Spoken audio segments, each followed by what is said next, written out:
So we are back on the silver Sonata. It's been a minute. Well, you know, things happen. I thought it'd be easier to get junkyard parts. Apparently there are just no parts in my area. And the fact that I'm trying to get silver parts, I don't have to paint anything, adds a bit of a quirk to the whole thing. I have gotten a couple parts. I'm going to be getting a few more parts. And I'm having to travel for it. I don't like that, don't love that, but it is what it is. So I'm going to take the front end apart a little bit more just in preparation for the parts I'm getting tomorrow. Tomorrow I'm getting the core support, the bumper crash bar. Don't really have any body parts like the bumpers, deck lid, potentially a hood.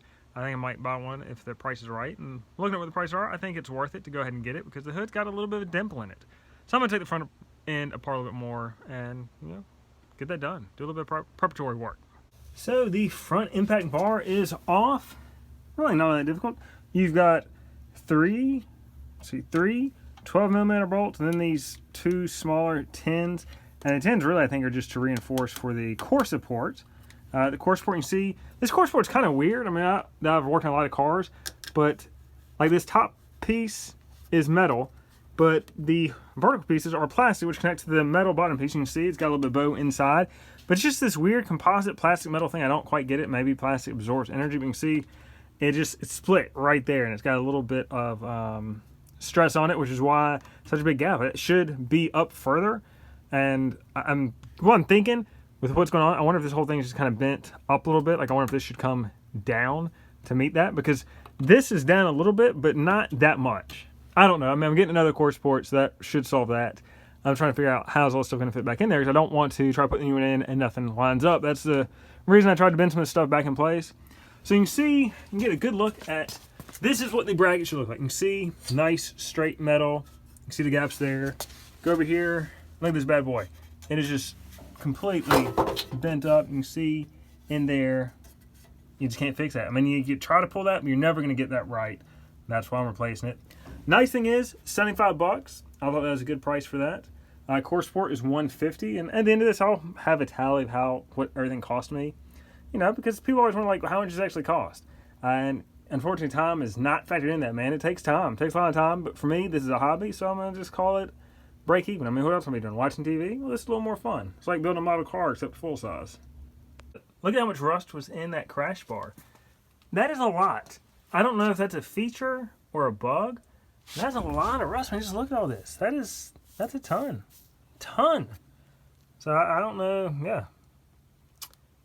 Maybe it's good. I'm replacing it out. I don't know if the one I'm getting is going to be rusted like that. Hopefully not. I guess we'll see. At least it won't be all cracked up, bent up, and broken up.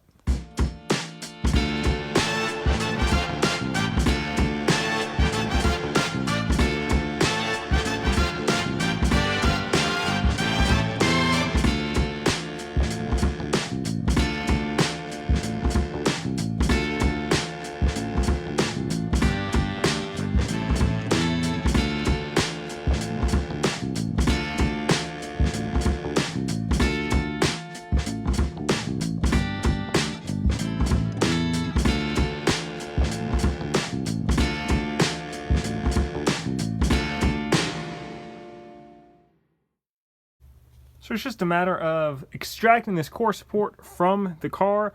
I've got all the bolts undone. There's a bolt here at the fender. There's no fender down here.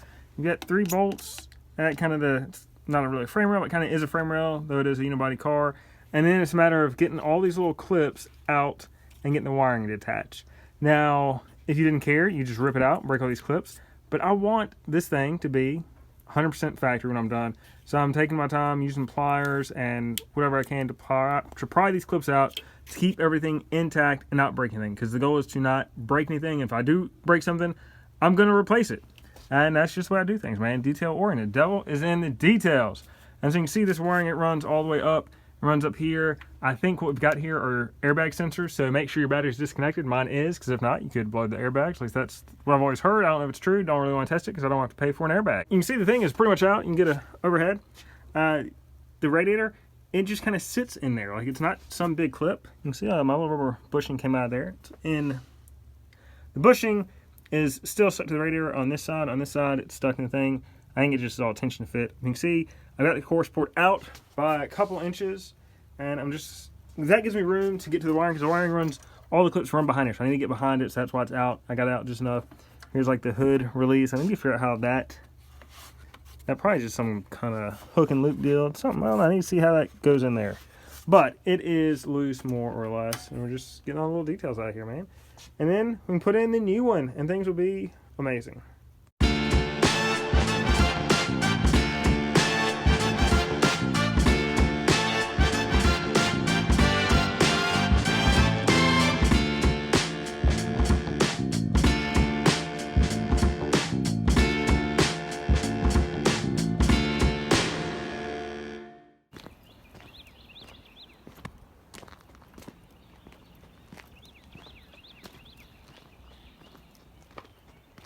Man, I go to the junkyard and I forgot, I got one video, that's it. I'm sorry. For you, for me, I wish I got more videos, but once I got into it and I got to working, I was trying to get out of there. I had to crawl, so the Hyundai Sonata, there's a push button for the trunk. Well, if the battery's disconnected, you've got to fold down the rear seat, crawl through the trunk, and Carson Junkyards, those trunks aren't empty. They aren't clean. You gotta crawl through the trunk to get the emergency release, which is right here at the latch.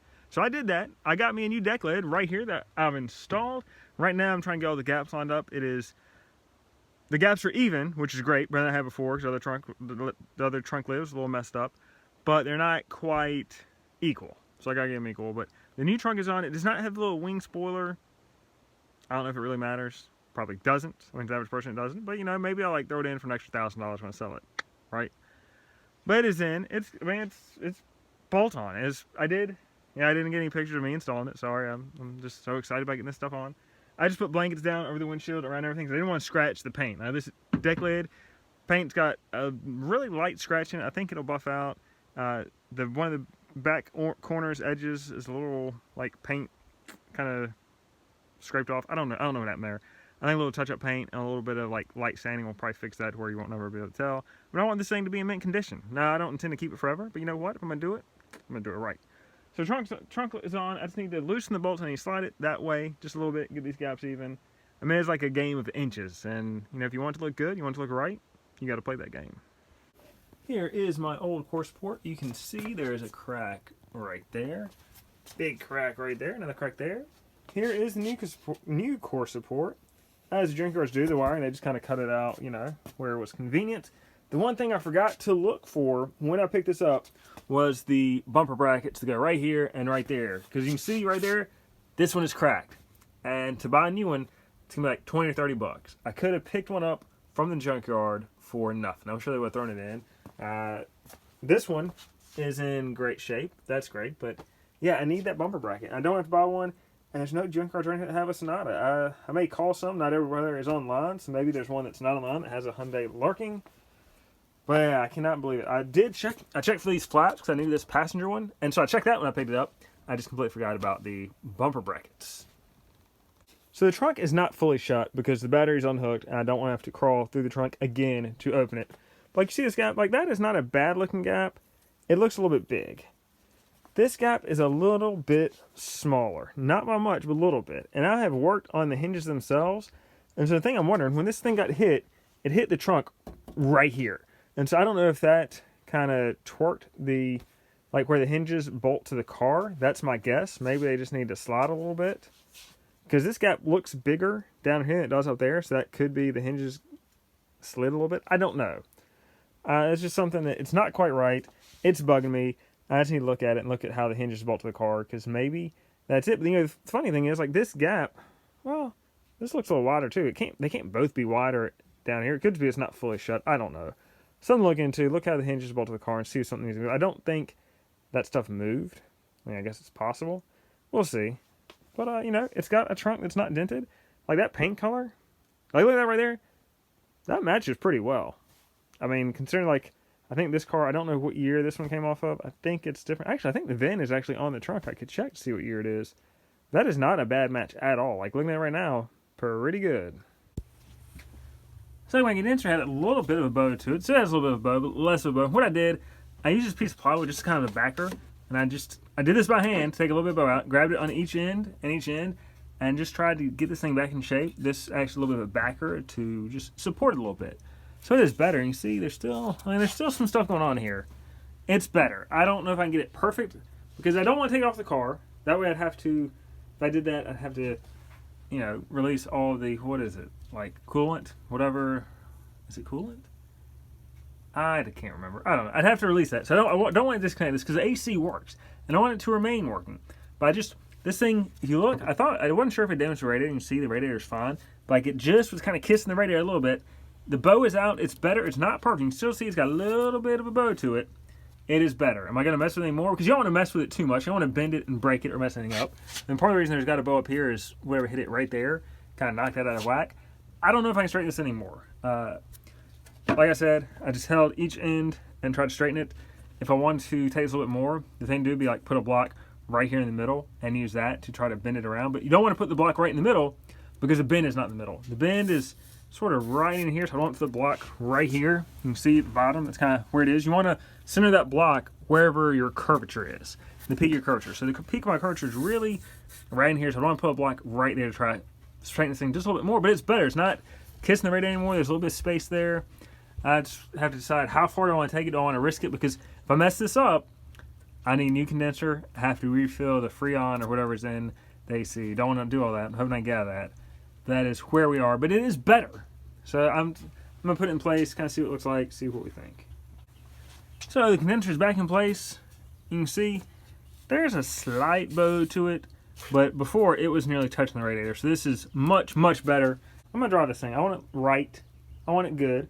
And it's not perfect. Now, I wish I could get it perfect, but I also don't want to mess up this condenser. So we are back in place. Now I just need to put on the core support. As you can see, it's missing the core support. Got one from a Junkyard, OEM, because I like to be factory fresh. Just got to put it on there. So see, the blocks are just holding up the radiator. The radiator, it rests on the core support. With no core support, I don't want it hanging or pulling on anything. So I've just got it resting on blocks and ramps. And now that I've got the condenser better, well, I think next step is core support.